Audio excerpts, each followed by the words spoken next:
우리는 그동안에 예수님의 십자가에서 죽으심으로 성취하신 하나님 나라에 대해서 계속해서 살펴보았습니다. 이 십자가에서 무슨 일이 일어나는가 봤는데, 첫 번째는 뭐였습니까? 속죄. 예수님이 속죄 제물이 되셨다. 두 번째는 화목 제물이 되셨다. 그래서 하나님하고 우리 사이의 관계를 회복시켜 주셨고 이웃과의 관계도 회복하도록 그렇게 해주셨다. 세 번째는 뭡니까? 대속물이 되어 주셨다. 죄와 사망의 노예로 되어 있던 우리를 그리고 사단과 율법의 노예로 되어 있던 우리를 해방시켜 주시고 자유를 누리게 해 주셨다는 거죠. 네 번째는 뭡니까? 하늘에서 내려온 생명의 떡, 그리고 새 언약의 피가 되어 주셔서 우리를 새로운 삶을 살 수 있도록 그렇게 예수 그리스도 자신이 우리의 살과 피가 되는 그런 은혜를 베풀어 주셨다. 우리 네 가지를 보았습니다. 그 중에 사실은 속죄 제물에 대해서는 우리가 이렇게 패스를 해놨었습니다. 패스를 해놨는데 너무 우리가 잘 아는 내용이라서 당연히 적어놓고 그 다음에 다시 한번 보려고 이렇게 밀어놨는데요. 십자가의 복음은 바로 하나님의 이 놀라운 사건이 예수를 믿는 우리에게 하나님이 허락하신 하나님의 복이다. 복된 소식이다. 그것이 우리 십자가의 복음입니다. 여러분 일상에서 이 복을 누리고 계십니까? 아멘? 아멘. 누리고 계시기를 바랍니다. 하나님하고 관계가 화해가 되었습니까? 불편함이 없으십니까? 하나님과 하나가 되심으로 인해서 이웃들과의 관계도 회복되었습니까? 불편하고 보기 싫은 사람 없습니까? 만나면 좀 서먹서먹하거나 마음 불편해지는 그런 경우 없습니까? 우리를 억압하던 죄와 사단, 사망과 율법으로부터도 해방되었습니까? 나는 비록 약점이 많지만 내게 은혜 주시는 주님으로 인해서 우리가 자유함을 누립니까? 주님의 피와 살이 우리 피와 살이 되었습니까? 내 세포 하나하나, 내 핏줄 피 한 방울 한 방울 다 주님의 것으로 바꾸었습니까? 나의 사고방식, 나의 취미, 나의 모든 가치관, 취향까지도 주님의 것으로 바뀌었습니까? 점점 대답이 자신이 없어지는 것 같아요. 십자가에서 그 일이 일어났는데 왜 우리에게는 그 자신이 없죠? 이 자신이 없으면 안 되죠. 예, 그렇게 누리시기를 축원합니다. 이걸 누릴 수 있기 위해서 가장 키포인트가 뭐냐면 첫 번째 사죄에 이 속죄 제물이 되신 예수님, 그 예수님의 속죄 제물을 우리가 우리의 제사로 드리는 것입니다. 옛날에 그 구약시대에 보면 양을 잡아서 제사를 드렸잖아요. 그럴 때 양에게 안수를 하면서 내 죄를 다 전가시키고 그 양을 자기 손으로 잡아 죽이면서 이게 내가 죽여야 돼, 내가 죽을 놈이다, 내가 죽을 놈이다 하는 것을 하나님 앞에 고백하면서 죽였거든요. 그리고 그 피를 뿌렸거든요. 그래서 내 죄는 그대로 있지만 하나님이 이 양의 피를 우리에게 바름으로 인해서 우리 죄를 눈 감아 주시는 거예요. 우리 용서해 주시는 거예요. 예수님이 십자가에 달려 죽으심으로 그 속죄 제물이 되셔서 예수님의 보혈의 피, 그 때문에 우리가 죄인이지만 우리를 의롭다라고 인정해 주시는 거예요. 칭의, justification. 우리 진짜 지금 의로워진 존재가 아닙니다. 그런데 우리가 예수를 믿을 때 너 어렵다 해줄게, 어렵다고 간주해줄게, 이렇게 우리를 해주시는 거예요. 우리가 그 과정, 예수님이 우리를 어렵다 해주는 그 과정은 내가 예수님의 그 제물 되심을 온전히 받아들이는 것, 믿는 것.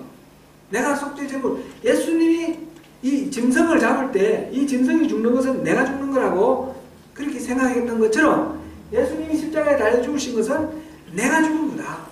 그래서 십자가를 바라볼 때마다 나를 십자가에 못 박고 나를 죽이는 자기를 부인하고 자기 십자가를 지는 그런 나의 결단이 있을 때에, 그럴 때 하나님 용서가 내게 오는 것이고, 그럴 때에 이 화목제물과 그리고 이 자유하게 하는 우리 그 대속물, 그리고 새 언약의 피, 이것이 온전히 내게 영향력을 행사하게 되는 것입니다. 그게 안 되면, 이 속죄의 제물이 온전하게 이루어지지 않으면 우리 이거 여전히 남아있는 숙제죠. 그건 남의 얘기죠. 예수 잘 믿는 다른 사람 얘기죠. 내 얘기가 아니고.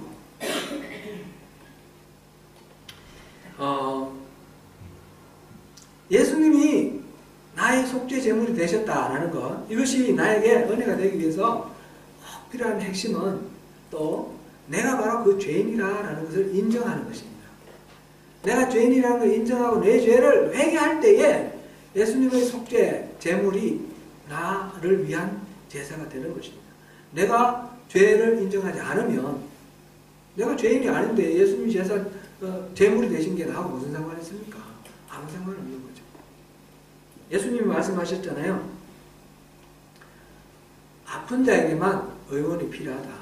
예수님은 죄인을 구하러 오셨다 하셨어요. 의인을 구하러 오신 게 아닙니다. 우리가 의인일 때는 예수님의 이 십자가 공로가 내게 아무런 상관이 없습니다. 여러분 죄인 맞습니까? 맞다고 해야지 영성 받을 것 같은데 솔직히 난 별로 그렇게 십자가에 달려 죽을 만큼 죄인인 것 같지는 않은데요. 이렇게 생각하실 수도 있겠습니다. 영화 패션 오브 크라이스트 보셨습니까? 네. 그 참 너무너무 끔찍하죠. 예수님이 잡히셔서 십자가를 지시고 또 죽으실 때까지 그 과정을 아주 리얼하게 그렇게 그려놓은 영화입니다. 채찍 맞는 그 장면도 너무 끔찍하고, 그죠? 살점이 막 뜯겨나고 피가 튀는, 그리고 이 가시관 쓰는데 가시, 그 날카로운 가시를 확 눌러가지고 머리에, 너무 끔찍하고 고통스럽고 그렇습니다. 이 패션 오브 크라이스트를 은혜롭게 보고 우리가 생각하는 걸, 예수님이 너무너무 끔찍하게 죽으셨구나, 너무너무 불쌍하구나, 이렇게 생각하면 그 영화의 그 의미가, 메시지가 하나도 우리의 것이 될 수가 없습니다. 왜 예수님이 저렇게 죽으셨느냐, 그거를 생각해야 되는 것입니다. 예수님이 마지막 잡히시기 바로 전날 겟세마네 동산에 가서 기도를 하십니다. 제자들에게 조금 떨어져 있는 상태에서 자지 말고 나를 위해 기도하라. 그러시고는 저만큼 떨어져서 기도하시는데 땀방울이 막 주르르 흘러서 마치 피가 주르르 흐르는 것처럼 그렇게 기도했다고 그랬습니다. 그러면서 하나님께 구합니다. 하나님, 한만 하시거든 이 잔을 내게서 지나가게 하십시오. 내 뜻대로 하지 마시고 아버지 뜻대로 하십시오. 그런데 할만 하시면 지나가게 하십시오. 그리고는 제자들을 가보니까 제자들이 자고 있습니다. 깨우고는 내가 지금 고민이 되어 죽을 지경이다. 제발 자지 말고 나를 위해서 기도하라. 예수님께서 왜 이렇게 땀이 막 그냥 줄 흐르도록 그렇게 고민하면서 기도하셨을까요? 다음날 받게 될 그 고난이 너무 끔찍해서 겁이 나서 그랬을까요? 죽음이 두려워서 그랬을까요? 예수님이 그렇게 두려워서 그랬다고 생각되시나요? 패션 오브 크라이스트 보니까 너무너무 잔인하고 끔찍한데 예수님은 다 아시니까 그 고통을 어떻게 당하지? 그래서 그러셨을까요? 그거는 잘못된 이해예요. 그거는 잘못된 이해예요. 예수님이 그렇게 고민하시고 그렇게 간절하게 기도하신 이유는 하나님의 진노가 그만큼 엄하기 때문에 그렇습니다. 하나님 진노 앞에 서는 것이 너무너무 힘들고 고민스럽기 때문입니다. 하나님이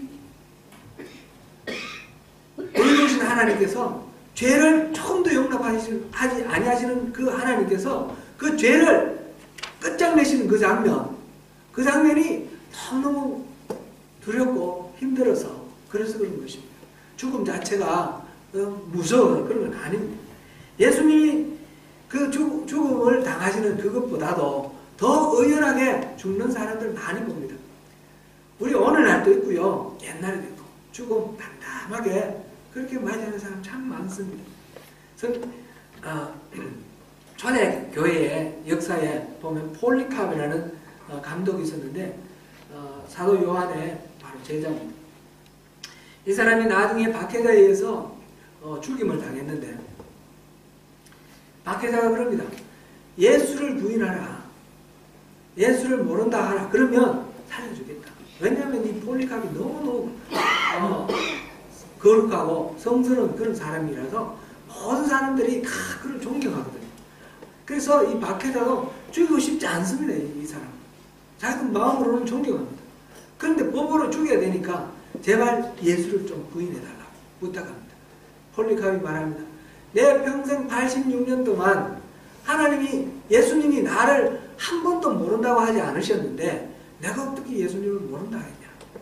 그러면서 화형당했습니다. 그 타오르는 불길 속에서 예수님을 찬양하면서 그렇게 죽었습니다. 폴리캅도 그렇게 당당하게 죽임을 당하는데 예수님이 죽음을 두려워하셨을까요? 그건 아닌 것입니다. 예수님이 예상되는 고통 때문에 고민하고 이 잔을 지나가라 하신 것이 아닙니다. 하나님의 죄인에 대한 그 진노, 그것이 너무 크시기 때문에 그것을 바라보고 그것을 하나님의 그 진노를 누구르뜨리기 위해서 그렇게 고민을 하시고 그렇게 기도를 하셨던 것입니다. 다른 말로 하면 죽임을 당해야 될 우리의 죄는 너무너무 심각하다는 것입니다. 우리 죄는 그렇게 심각하다는 것입니다. 존 스토트 목사의 그리스도의 십자가라는 그런 책이 있는데 그 책을 보니까 이런 질문이 있습니다. 하나님은 본성이 사랑이신 분이신데 왜 죄인을 그냥 용서하지 않으시는가? 주기도문에 우리가 우리에게 죄 지은 자를 사하여 준 것처럼 우리의 죄를 사하여 주십시오. 이렇게 기도를 했는데 우리가 서로 그냥 용서해버리면 되듯이 하나님이 우리를 그냥 용서해 주시면 안 되는가? 왜 꼭 예수님이 십자가에 달려 죽으셔야 하는가? 왜 그래야만 죄가 용서되는가? 여러분이 한번 생각해 보세요. 하나님은 사랑이신데 그냥 용서해버리면 안 되나요? 실제로 많은 그리스도인들은 하나님을 사랑의 하나님으로 생각하기를 좋아합니다. 구약 성경에 보면 하나님이 진노하셔서 막 벌 주시는 하나님이 많이 나오니까 구약은 성경이 아니다 그러고 신약에는 하나님 막 용서해 주시니까 신약의 하나님만 진짜 우리 하나님이다 이렇게 생각하는 사람도 있습니다. 하나님은 신약의 하나님, 구약의 하나님 다르신가요? 우리는 그 막 벌 주시는 하나님 제외해버리고 용서만 하시는 하나님만 우리 하나님을 섬길 수 있나요? 그게 아닙니다. 하나님 우리 용서하시는 것은 우리의 죄값을 예수님이 십자가에서 치르셨기 때문에 용서하시는 것이고 우리 죄를 지고 예수님이 십자가에 달려 죽으실 만큼 우리 죄는 심각합니다. 십자가에 달려 죽는다는 것은 그때 당시에 로마 제국 시대에 제도 중에 사형 제도 중에 가장 엄중한 사형입니다. 십자가에 달려서 이렇게 못 박아 놓으면 그 피가 다 빠져나가고 정신이 나갈 때까지 얼마나 고통스러울까요? 그래서 로마 법으로 로마 시민은 그 십자가형을 처할 수가 없습니다. 십자가형을 당하는 사람들은 이민족들이나 당할 수 있습니다. 그것은 짐승이다라는 뜻입니다. 사람 취급 안 하니까 십자가형을 처합니다. 이 말은 무엇입니까? 우리의 지은 죄가 그렇게 잔인하고 그렇게 끔찍한 그 형벌을 받을 만큼 어마어마하게 크다라는 것입니다. 이 말에 동의가 되십니까? 여러분 자신의 죄가 죽음 마땅할 죄라는 게 동의가 되십니까? 우리나라의 역사에 따지면 이 십자가형에 해당되는 것은 능지처참 이런 겁니다. 능지처참은 이 팔다리를 다 잘라 다 토막내는 겁니다. 토막내서 죽이는 그런 거을이라는 그런 능지처참하고 비슷한 그런 사형제도가 있는데 이게 능지처참이라고 이렇게 알려지기도 하는데 팔, 다리, 목 여기다가 줄을 매가지고 말에다가 매어서 그냥 채찍질하면 어떻게 됩니까? 그렇게 끔찍한 그렇게 잔인하게 죽임을 당하는 그런 것이 능지처참인데 말하자면 우리 죄가 능지처참 당할 죄다. 동의하시나요? 동의가 되셔요? 안 되실 것 같아요. 동의가 되셔요? 우리 주변에 좀 이렇게 예수를 믿든지 안 믿든지 간에 좀 정말 반듯하고 그런 사람이 있지 않습니까? 내가 스스로 생각해도 내가 그렇게 능지처참 당할 만큼 그런 죄를 지었나? 제가 처음 교회를 나갔을 때에 우리 목사님 계속 죄인이다 그러시고 회개하라고 그러시니까 되게 마음이 불편하더라고요. 아니 내가 남의 물건을 훔쳤나 누구 사람을 폭행을 했나 내가 죄 지은 거 하나도 없는데 무슨 나보고 자꾸 회개하라고 그러시나. 이 기독교가 참 나쁜 종교구나. 사람들에게 죄책감을 불러일으켜서 이게 그냥 사람들의 마음을 조성하려고 하는 그런 나쁜 거 아닌가 그런 생각이 들었어요. 혹시 어려운 가운데 이런 마음이 드시면 다시 한번 들여다보시기 바랍니다. 제 선배 중에 한 분 정말 참 점잖은 분이 있어요. 대학교 우리 선배이시고 우리 직장에서 같은 직장 다니셨는데 참 좋은 분이 있어요. 보통 직장인들 이렇게 퇴근 후에 일 마치고 난 뒤에 술집에 가면 상사 욕하는 게 안주 아닙니까? 그죠? 모르시죠? 술 안 드셔보셔서? 상사 욕하고 누구 남 욕하는 게 이게 일상사입니다. 당연합니다. 근데 이분은 남 욕하는 거 들어본 적이 없어요. 그리고 사람들은 입에 욕설이 많이 나와요. 보통 좀 점잖은 분들도 좀 이렇게 열받으면 욕이 튀어나와요. 근데 이분은 욕을 안 해요. 한 번은 그 선배 차를 타고 같이 타고 이렇게 가는데 갑작스레 어떤 차가 하나 앞으로 확 들어와 버렸어요. 깜빡이도 안 켜고 깜짝 놀랐죠. 브레이크 팍 밟고 그럴 때 반응이 어떻습니까 보통? 우씨 하면서 이게 막 방글이든지 혼을 울리든지 아니면 뭐 앞에 가서 팍 브레이크를 밟으면서 보복 운전을 하든지 그렇게는 안 하더라도 최소한 차 안에서 뭐 하면서 욕을 하는 게 보통인데 이 선배는 뭐라고 했냐면 저 사람 좀 봐. 이게 제가 들은 그 선배의 가장 큰 욕이었어요. 그런 분 없어요 주변에? 있죠? 그런 분이 능지처참 당할 만한 그런 죄인인가요? 동의가 되셔요?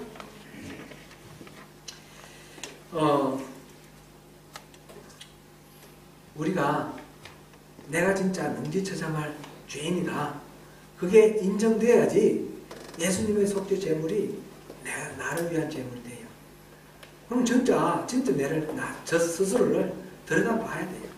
우리 각자 자신이 정말 그런 죄인인가 우리 스스로를 들여다봐야 돼요. 나는 뭐 남의 물건 안 훔치고 누구 폭행 안 했으면 난 죄인 아닌가요? 우리가 자신을 들여다볼 때 정말 정직하게 들여다볼 때 우리는 정말 큰 죄인입니다. 하나님이 우리에게 은혜로 만나게 해주셔서 서로 사랑한다고 그러고 우리 평생 나는 당신을 행복하게 해줄 거야 이러면서 약속하고 결혼한 부부 사이 한번 생각해 보세요. 끊임없이 우리는 저 사람이 나를 위해서 해줄 것만 생각하지 않습니까? 나를 위해서 그 사람이 존재하기를 그렇게 바라고 있지 않습니까? 얼마나 이기적인지요.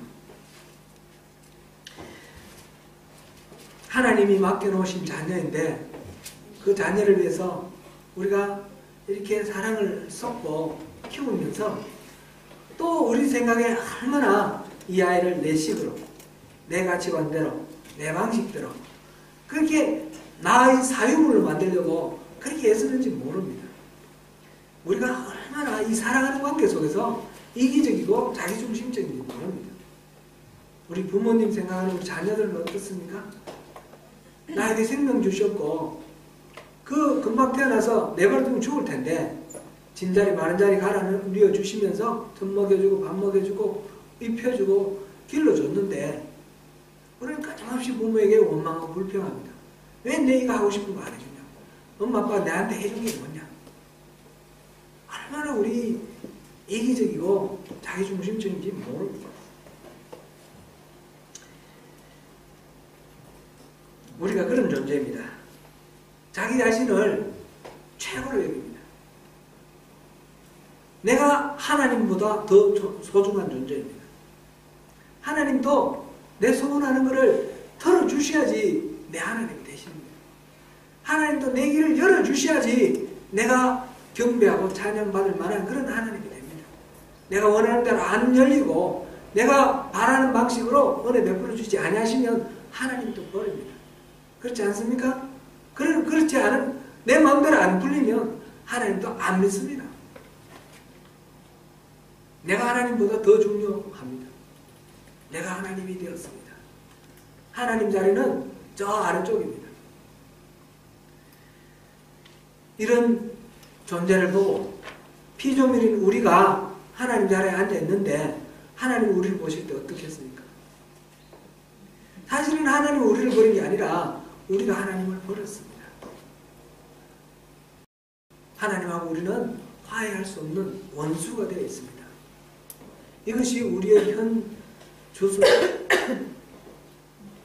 예수를 믿고 구원받아서 정말 하나님께서 우리를 구해주셔서 하나님 나라의 백성 삼아 주셨는데 그럼에도 불구하고 우리는 계속해서 나를 다스리시는 하나님의 통치를 받지 아니하고 내가 나를 다스리려고 그렇게 하고 있습니다. 하나님은 끊임없이 나의 주인 되시기를 원하시고 나는 내가 스스로 내 주인이 되려고 애쓰고 그런 갈등과 고민, 투쟁이 우리 안에, 우리 그리스도 안에도 있습니다. 이것이 우리의 존재입니다. 하나님을 대적하는 우리 죽어 마땅하지 않습니까? 이거는 하나님으로부터 그 하나님의 그 진노하신 그 죄인에 대한 엄정한 그 그걸 우리가 떠날 수가 없는 것입니다. 하나님이 우리를 그대로 내버려 두시면 하나님 사랑이시니까 우리 죄에 그렇게 엄한데도 불구하고 그냥 용서해버리시면 하나님의 공의는 어디 갑니까? 의로우신 하나님의 그 공의는 무너지고 말 것입니다. 이 우주의 질서가 깨지고 말 것입니다. 우주를 지키셔야죠. 의를 세우셔야죠. 그래서 의에 대한, 죄에 대한 삭선 사망인데 죄에 대한 대가, 죽음이 필요한 것입니다. 그래서 예수님께서 우리를 위해서 죽어주셨습니다. 예수님이 그렇게 끔찍하게 죽으신 것은 우리가 바로 그렇게 끔찍한 죄를 짓고 있는 죄인이라는 것입니다. 이 죄를 깨달을 때 우리가 십자가의 은혜를 더 깊이 누리게 됩니다. 성도 여러분, 자기를 죄인이라고 말하면 기분 나쁘게 생각되는 것이 자연스러운 우리의 반응입니다. 그러나 솔직히 죄인이라는 말은 우리에게 저주가 아니라 덕담입니다. 왜냐하면 이 죄를 해결하시기 위해서 하나님이 사람의 몸을 입고 이 땅에 오셔서 십자가를 지셨기 때문입니다. 우리가 죄인이라는 것은 바로 그 하나님의 은혜를 우리가 누릴 수 있다는 그런 말이 되는 것입니다. 예수님이 우리 죄를 위하여 십자가를 지셨다는 말이 얼마나 놀라운 은혜인지 우리가 이제 늘 들어서 머릿속으로는 아는데 이 가슴까지 잘 안 오는 그런 어려움이 있습니다. 김원기라는 목사님이 미국에서 목회하시는데 이분이 코스타 강사를 한번 오셨어요. 한 10여 년 전에 오셔서 이분이 간증을 하셨어요. 근데 그 간증 내용이 제가 제 머리에 남습니다.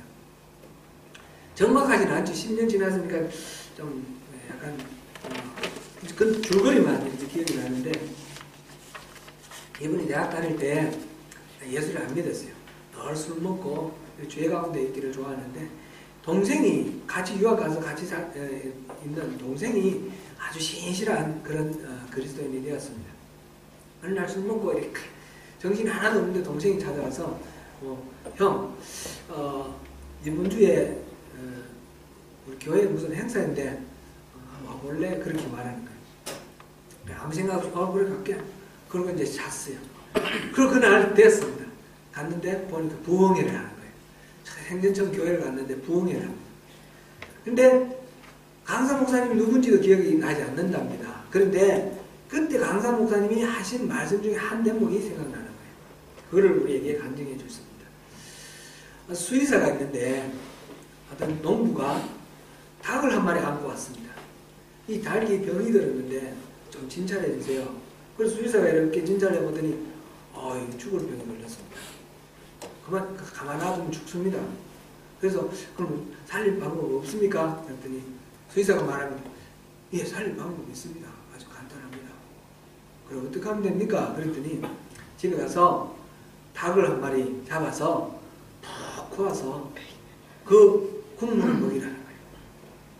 그렇게 이 농부가 어처구니 없는 말이잖아요.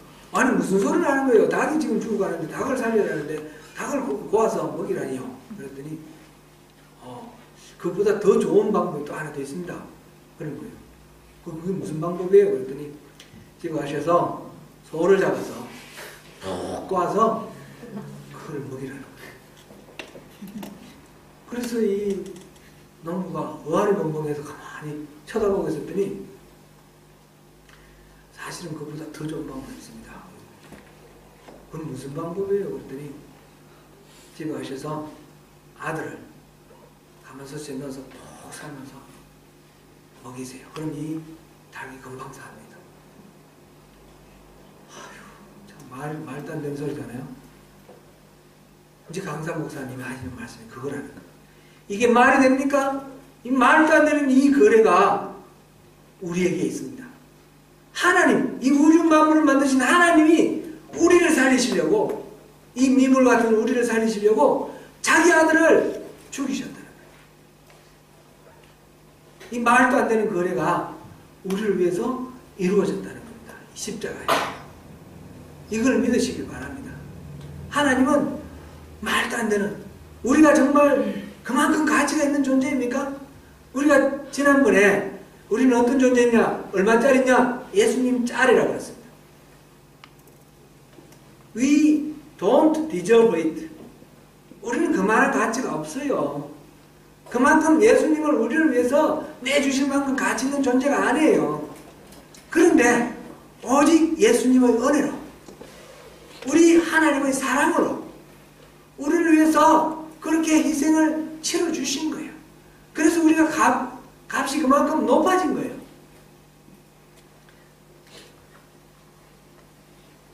사랑하는 성도 여러분, 십자가에 새겨진 이 하나님의 사랑은 이런 것입니다. 이렇게 말도 안 되는 거래를 하나님이 하셨습니다. 제가 이제 이런 이야기를 했더니 어떤 청년이 이런 이야기를 했어요. 목사님, 그래도 예수님은 왕으로 높임받지 않습니까? 그래도 예수님은 신으로 추앙받지 않습니까? 그렇게 희생한 덕분에 그 왕으로, 신으로 추앙받지 않습니까? 여러분이 만약 예수님의 입장이면 그렇게 하시겠습니까? 오늘 잔칫날인데 제가 좀 지저분한 얘기 좀 한번 하겠습니다. 옛날 시골, 제가 자랄 때 시골 화장실에는 이 독을 이렇게 묻어놓고 그 나무 판때기 2개 얹어놨습니다. 그리고 볼일을 봤는데 이게 그대로 노출되어 있잖아요. 여름 되고 봄 되고 여름 되고 가을까지 한겨울 빼고 여기에는 파리들이 날아와가지고 알을 낳아서 항상 그 구더기가 팍팍 끓고 있습니다. 항상 끔찍한 거, 지저분한 거, 구역질 나는 거 상상해보세요. 만약 여러분이 구더기 세계에서 왕으로 추앙받는다면 구더기가 되시겠습니까?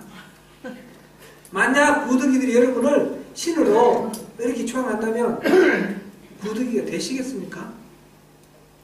우리 지상에서 3차원 세계에서 구더기와 인간 사이의 거리, 이거하고 비교할 수 없이 이 우주 만물을 만드신 하나님이, 그 하나님, 그 거룩하신 분이 사람이 되었어요. 사람이 우리처럼 되었어요. 이거는 우리가 왕으로 섬긴다, 신으로 섬긴다 그거하고 비교할 수 없는 너무너무 크나큰 하나님의 사랑이에요. 이거는 우리가 상상할 수 없는 거예요.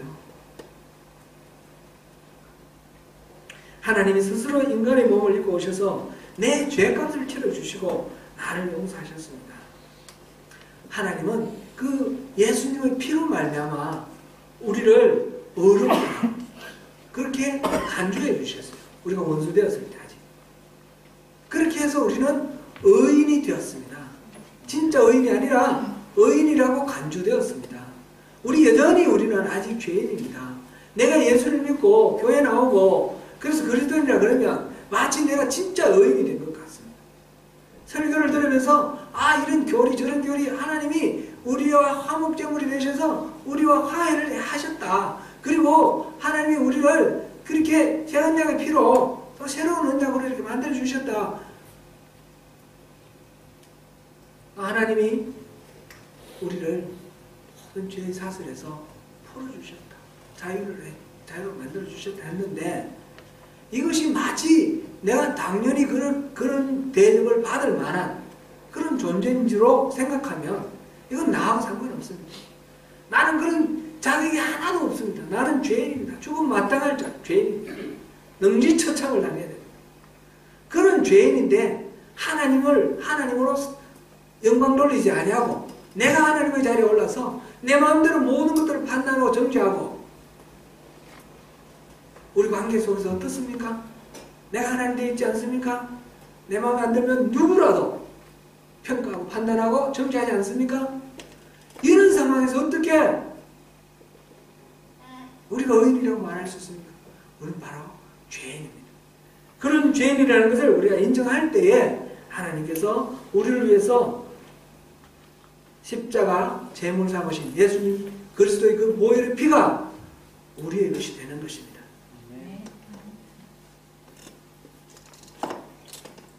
십자가는 우리와 화해하시고 우리를 자유케 하신 그리고 새 언약을 맺어주신 하나님의 사랑을 나타냅니다. 십자가를 바라볼 때 우리는 그 하나님의 사랑을 봅니다. 그와 동시에 십자가를 바라볼 때 우리는 우리의 죄를 바라봐야 됩니다. 예수님이 저기에 달려 죽지 아니하시면 안 될 만큼 그렇게 끔찍스러운 죄, 그 죄가 바로 나의 죄라는 것을 이 십자가를 바라볼 때마다 우리가 인정을 해야 되는 것입니다. 그래야지 이 속죄의 제물이 나를 위한 제사가 되는 것입니다. 십자가를 바라보시고 오늘 다시 한번 우리 죄를 돌아보시길 바랍니다. 그리고 참으로 회개하시기 바랍니다. 계속해서 우리는 회개하면서 계속해서 주님 안으로 나아가는 그 발걸음을 계속 이어가야 됩니다. 우리는 이웃의 허물을 보고 판단하고 정죄하는 죄를 짓고 있는데 어떻게 해서 이걸 끊을 수 있느냐. 그럼 내 죄를 바라볼 때 이웃의 죄가 사소해집니다. 그래서 1만 달란트 빚진 자가 100데나리온 빚진 1만 달란트 빚진 것을 용서받은 사람이 100데나리온 빚진 동관에 멱살을 잡았다고 그랬는데 한 1조 원 빚진 거 탕감해 줬더니 100만 원 빚진 사람한테 가서 너 빚 갚아라. 이거와 마찬가지 아니냐 이거죠. 우리의 모습이 우리에게 성쾌하고 우리의 자존심을 짓밟고 우리를 모욕한 사람들에 대해서 우리가 느끼는 이 분노 당연한 것 같은데 사실은 아닌 거예요. 우리는 그럴 자격이 없어요. 우리는 이미 더 큰 은혜를 입었습니다.